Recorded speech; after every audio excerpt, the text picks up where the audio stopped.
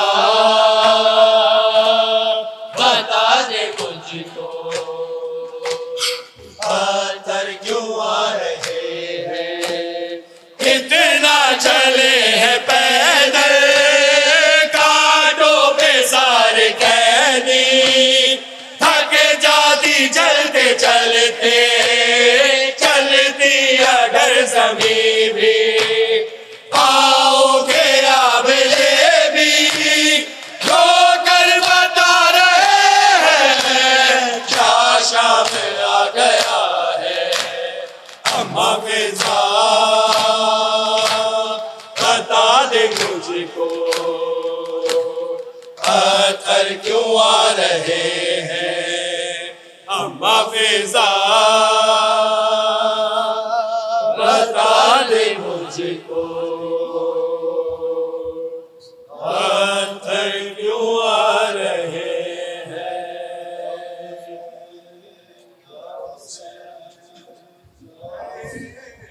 مظلوم کا غم ہے مظلوم کا غم ہے مظلوم کا غم ہے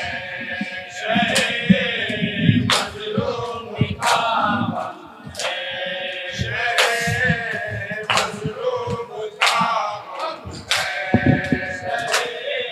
مظلوم کا غم تعمیل حکم میں یہ کلام پیش کر رہا ہوں. بولی زینب اپنی خواہر یہ ام کلثوم سے ماتم کرنے بھیا کا میں آئی ہوں چھوٹ کے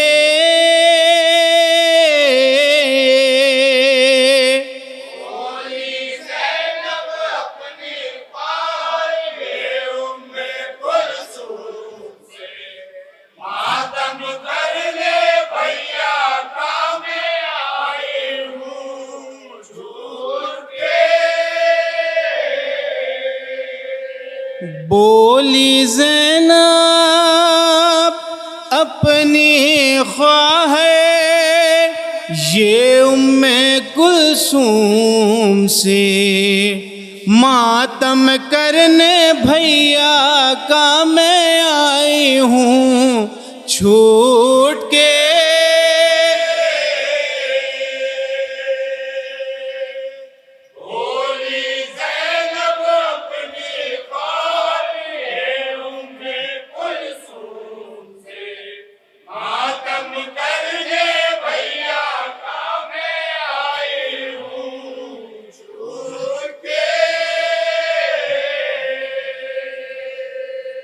کرب و بلا جب ہوا اہل حرم کا گزر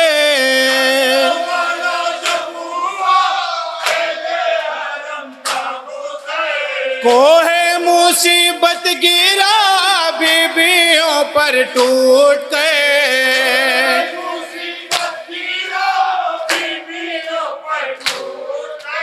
زینب ناشاد نے پیٹ لیا اپنا سر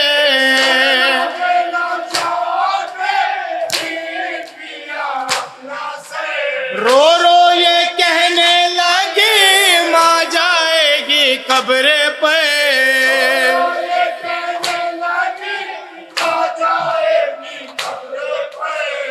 اے بھیا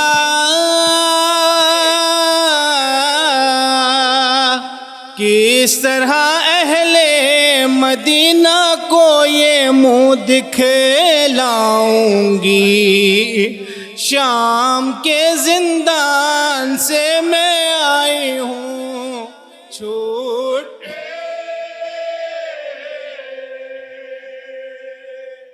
بولی زینب اپنی قوم یہ